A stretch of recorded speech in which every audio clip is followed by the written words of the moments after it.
I mean, I know it's hard to talk about anything besides the Luka Doncic Anthony Davis trade, but this show is going to aim to talk about something besides the Luka Doncic and Anthony Davis trade. Welcome to Old Man Squad Fantasy Basketball, everybody. I'm Dan Vespris, your host, and this is a Week 16. It's trade deadline week preview show, which, as a heads up, and I know I say this a lot, but this time I am committed to it. It's not just part of a bit now.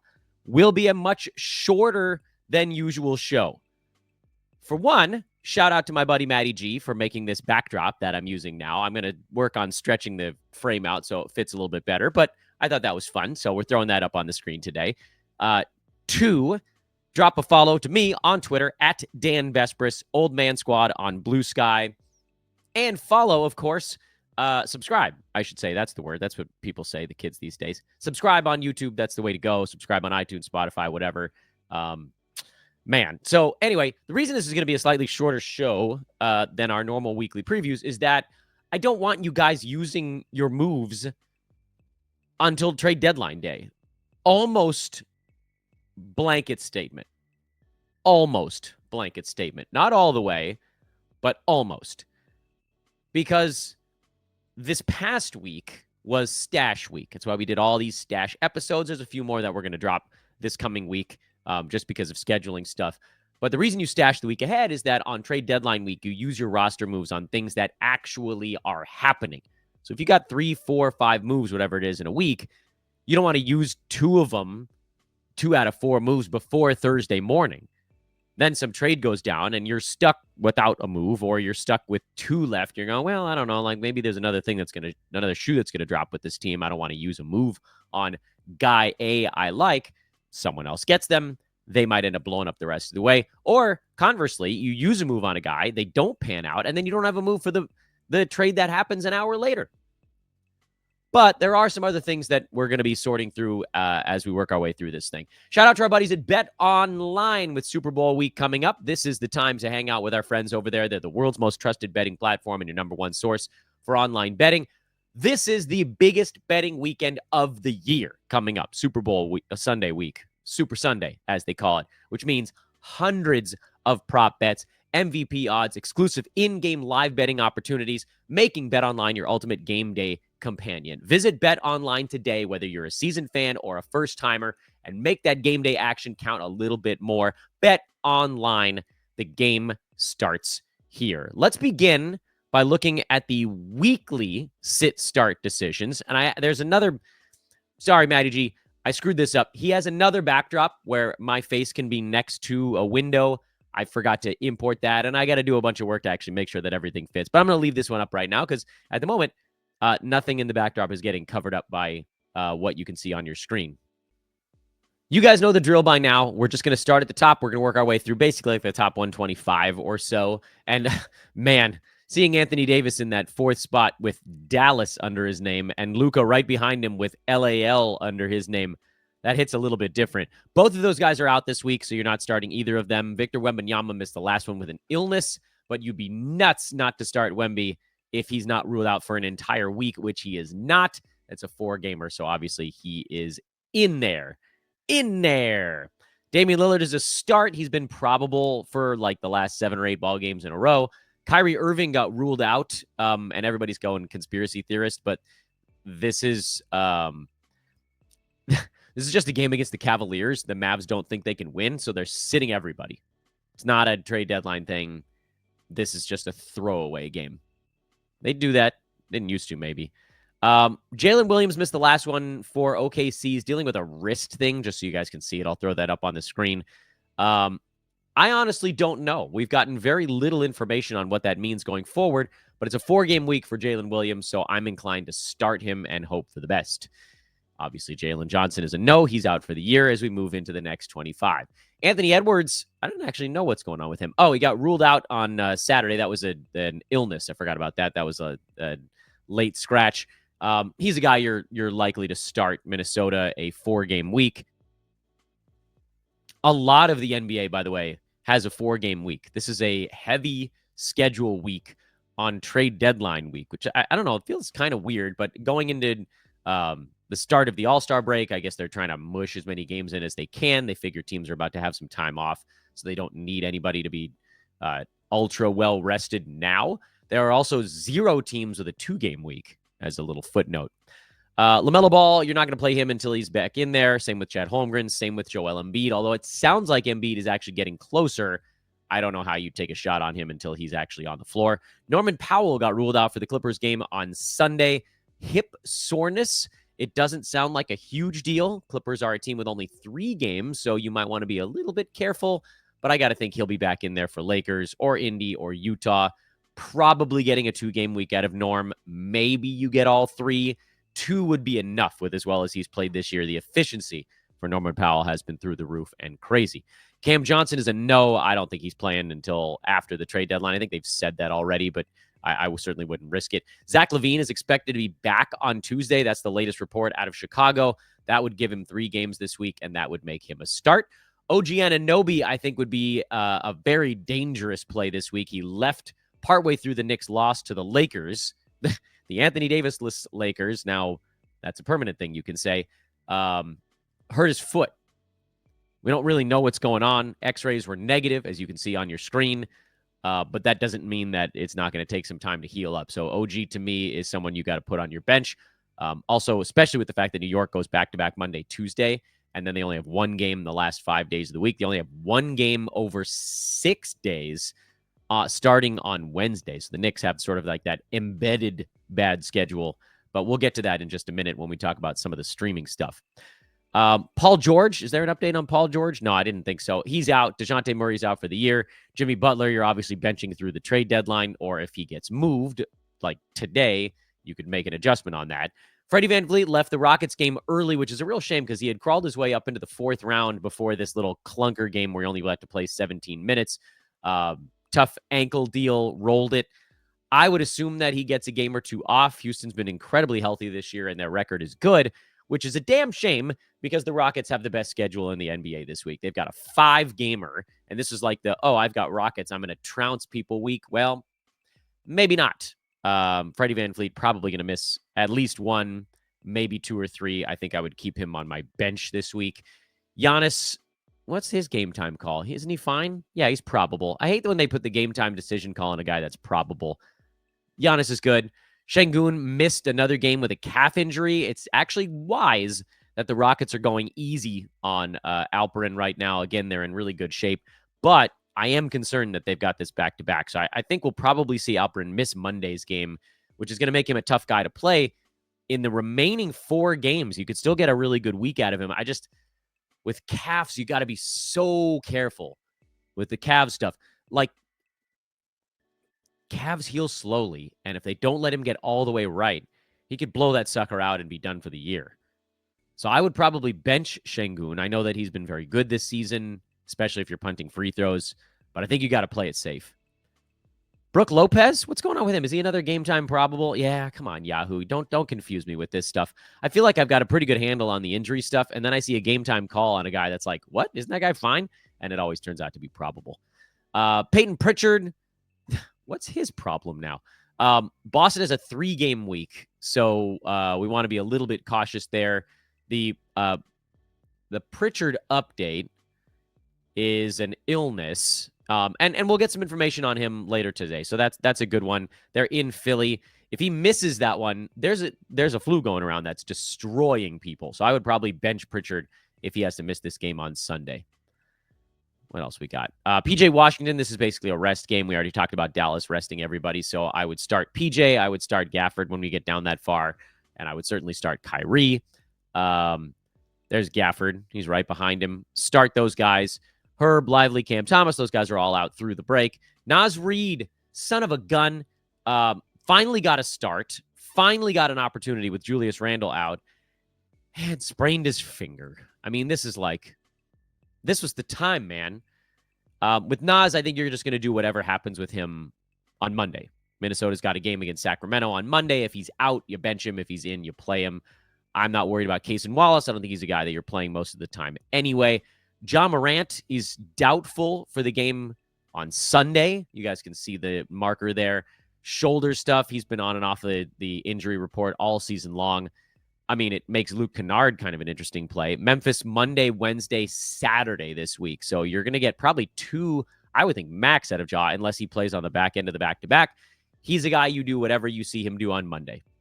So parallel your weekly decision with whether or not he plays on Monday. Bobby Portis, why would you risk it at this point? Zion, I mean, like, he's dealing with a stomach bug now. So if it ain't one thing, it's another. I would assume that he's back by tomorrow, but I guess I can't know for sure. He was off for a couple of days. Was Saturday, Sunday enough rest time for him to get his strength back? I think you probably just parallel. Same thing. If he's in on Monday, you play him. If he's not, you don't. Robert Williams is a popular stash. We'll talk a little bit about that when we get to the streaming part of our show. Randall's a no. These other guys you weren't really considering anyway, and now we're into the part of the board where you're not playing them regardless. Like, you don't want to really start these guys anyway, so why are you worried about him right now? Other than Russ. I guess if Russ is healthy, you probably play him. And as we just told you, Denver does play on Monday, so you'll get a little bit of information there. Let's take a look now at the streaming board, which, again, I would strongly suggest you guys just pull the board up yourself, which is in the show description, along with notes on our partnerships. Oh, by the way, you know what? I'm pretty pissed off about this. I filled out an underdog card for Sunday, and then Kyrie Irving got scratched in that one. That was stupid on my part. I should have waited until we got the final report. Hang out with our buddies over at underdogfantasy.com. Important to know, by the way, that they're running an additional promo. I'll tell you about that here as we go through it. The way you get the promos is use promo code OLDMAN, OLDMAN, or just click the link in the show description. Either way, that will let them know what sent you to their website. It's underdogfantasy.com. Again, promo code OLDMAN. It unlocks promo number 1, which is a free play. That one's amazing. Promo number 2, which is up to $1,000 in deposit match bonus cash at a 50% clip. And number 3, this is a one-dayer, so you got to do it on Sunday. It unlocks a 77% odds boost because of Luka Doncic wearing number 77. So get there today. Make yourself a card. It's so easy. You just go through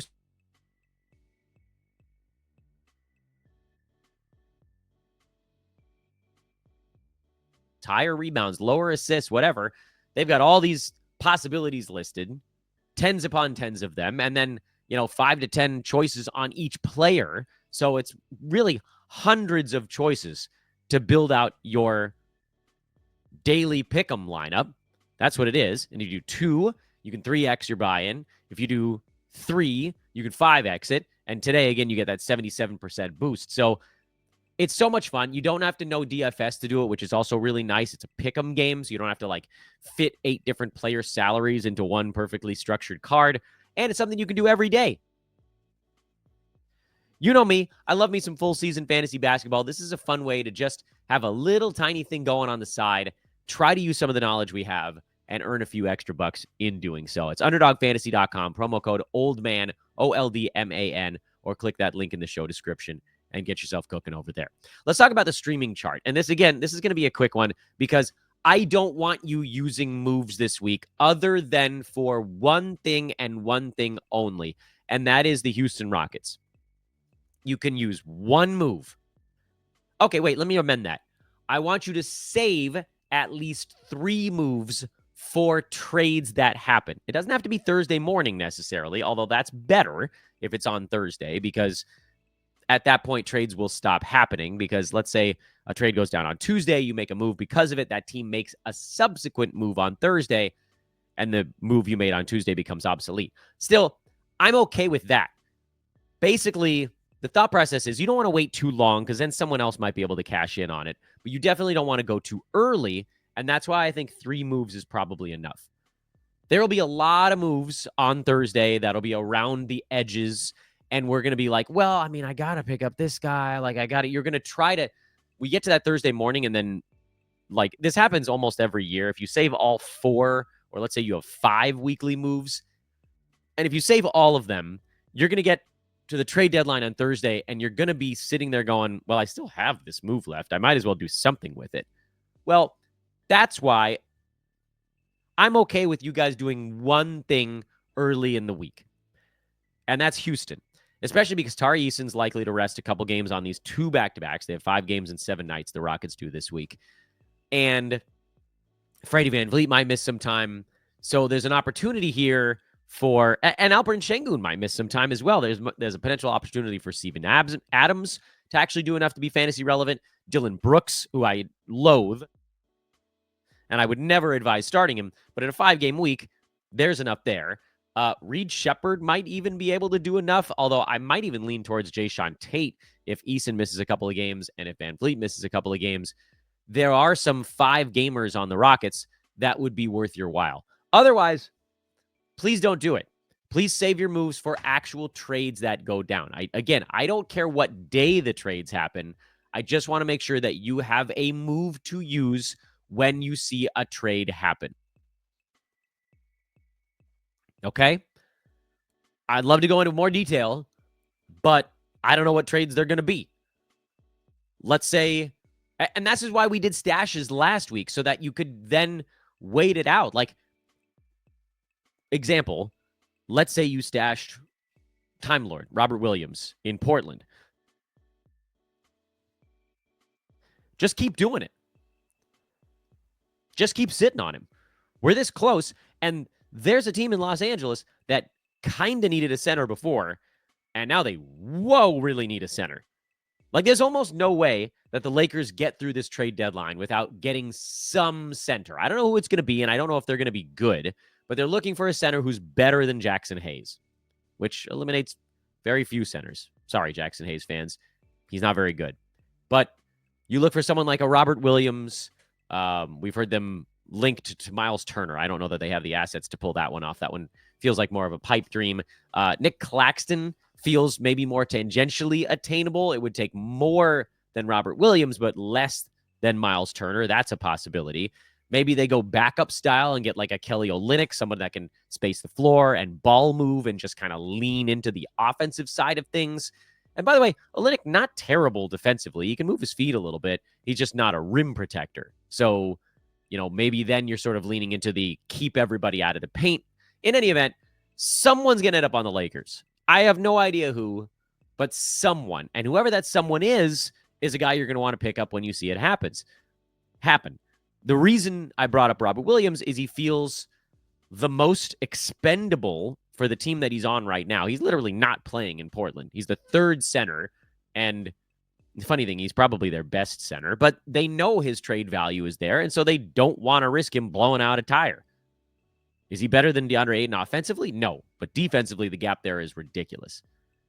They don't need him. He's superfluous. At least Nick Claxton is playing for the Nets right now. Like, that's a guy that actually requires a little something. So that's why we went Rob Williams.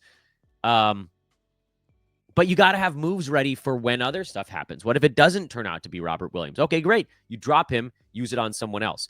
We can do our best predictive stashes the week before the trade deadline. Jalen Smith in Chicago is a nice predictive one. Ayo Dosunmu, who's actually playing a bunch because Zach LaVine's been out, and before him, Kobe White was out. He's an interesting predictive one because we know that the Bulls are trying to move guys. So there's all these little things and why we've done all these stash shows that are super fun to try to get out in front of it. And now we get into the week where you can't do that anymore. Don't blow a move on a stash that hasn't happened. It's not worth it. Blow one move on the ultimate streamer guy. So that way, if you're sitting on a dude like Robert Williams who's giving you zeros, at least you got someone on the Rockets who's going to play 5 damn times. That's like a team and a half's worth of games this week. Great. That covers you on a 0 from someone else, at least a little bit. So one move on a Rocket, at least 3 moves save for actual trades that go down. And hopefully, if we got any of the stash names right, you won't even have to use one of your moves on that trade that goes down. That is our show. There's really not other stuff that we need to cover. The only thing I guess we could talk about, and we mentioned it again sort of in passing, is that New York goes into a terrible schedule on Wednesday. But I don't want you using a move, even though their schedule is bad. I don't want you blowing a move on Wednesday just to get rid of, I don't know, do you even have a New York Knicks streamer? Probably not, because that's a team that plays their starters 44 minutes a night. Don't tell me you were streaming Precious Achiuwa with the Knicks back-to-back to start the week. Don't do it. The Knicks aren't coming off a good schedule last week, so it's not like you were sitting on them and thinking, oh, great, I'll just let it ride. You shouldn't have any Knicks streamers, and so you shouldn't have to do anything with your Knicks on Wednesday when their schedule turns sour. And if you have a good New York Knick on your team, you obviously just ride through the bad 6 days. So don't do anything with that. I know that that's a bad part of the schedule. If you're in a crazy league, and like I'll color code the Knicks, if you're in a crazy league where you get like 8 weekly moves, sure, fine. You can pivot off of a Knick on Wednesday. You can do 2 Rockets on Monday. There are other teams that have pretty good schedules this week. But at the same time, so many teams have 4 games this week that you probably don't need to adjust all that much. Like you can't turn a 2-game week into a 4. That's why the Knicks is such an interesting one, is that you can turn a 1-game over 6-day stretch into someone playing 4 times over those 6 days. And so if you have enough roster moves, maybe you don't want to go to a Rocket on Monday, that would be the alternative. Okay? But again, I have no idea what Knick you're streaming. Why would you be doing that?